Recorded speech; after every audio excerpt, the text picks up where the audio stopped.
नमस्कार मित्रों, आज चिंतन में गायत्री साधना का अधिकार। गायत्री मंत्र का अधिकार केवल द्विजों को ही है। जिनका दूसरा जन्म नहीं हुआ है उनके लिए गायत्री व्यर्थ है। अनाधिकारी होने के कारण न तो उनका इस महान साधना में मन लगता है, न विश्वास होता है और न वे तदनुकूल आचरण कर पाते हैं।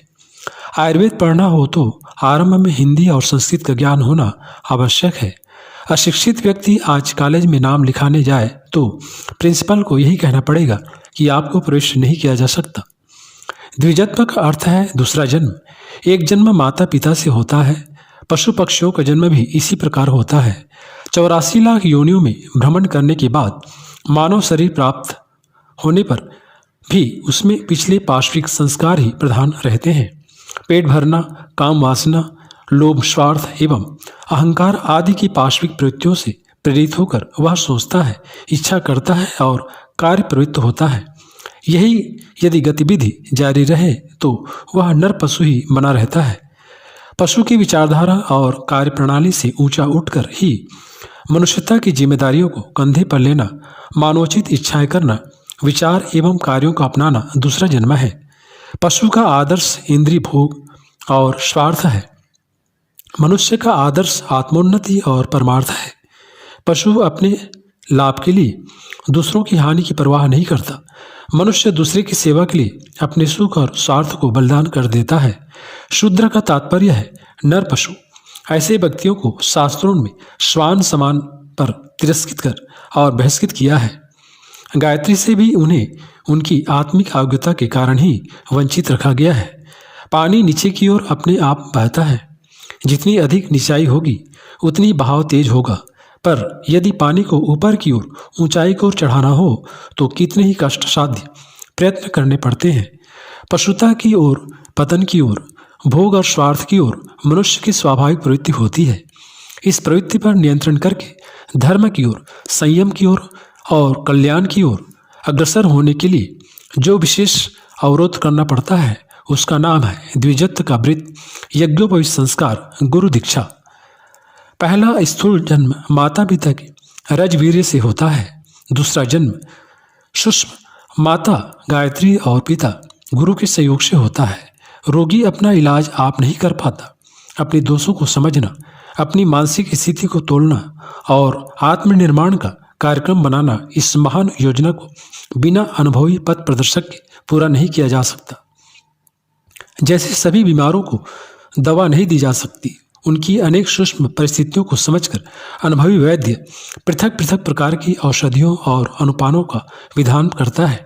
ऐसे ही हर व्यक्ति की मन भिन्न भिन्न मनोभूमि के अनुरूप ही आत्मोन्नति की योजना बनाई जाती है। यह कार्य दिव्यदर्शी, सूक्ष्म बुद्धि, स्वार्थ रहित, सदाचारी, ज्ञान वृद्ध महापुरुष ही कर सकते हैं।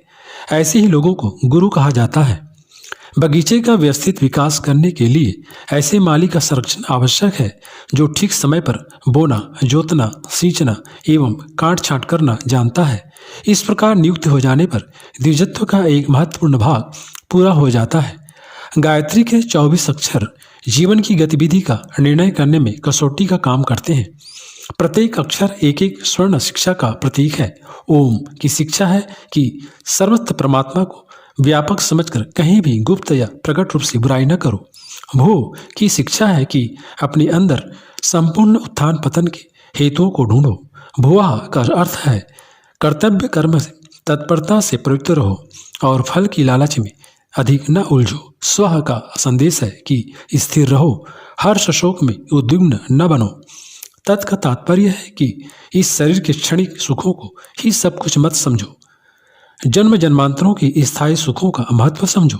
सवितुः का भावार्थ है कि अपने को विद्या, बुद्धि, स्वार्थ, स्वास्थ्य, धन, यश, मैत्री, साहस आदि की शक्तियों से अधिकाधिक सुसंपन्न बनाना।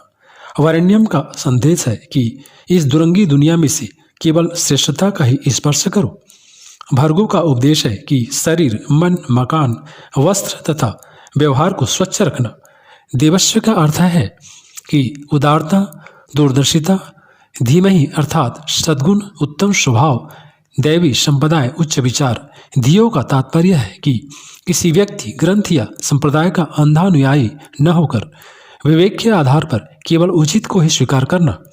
योना का शिक्षा है संयम, तप, ज्ञान, सहिष्णुता, तितिक्षा, कठोर श्रम, मितव्ययता, शक्तियों का संयम और सदुपयोग, प्रचोदयात अर्थात प्रेरणा देना, गिरे हुओं को ऊंचा उठाना, उत्साहित करना, प्रफुल्लित, संतुष्ट एवं सेवापरायण करना। संपूर्ण वेद शास्त्रों में अनेक शिक्षाएं अपनी अपनी ढंग से दी गई है। उन सब का सार भाग उपरोक्त पंक्तियों में आ गया है। उतनी बातें भली प्रकार हृदयंगम कर ली जाए तो समझ लीजिए कि चारों वेदों के पंडित हो गए। गायत्री के 24 अक्षरों में दिव्य जीवन की समस्त योजना, नीति, विचारधारा, कार्यप्रणाली सन्निहित है। इस पर चलने में व्यावहारिक सहयोग देना, पथ प्रदर्शन करना गुरु का काम है। इस प्रकार गायत्री माता और गुरु पिता द्वारा हमारे आदर्शवादी जीवन का जन्म होता है। यही द्विजत्व है।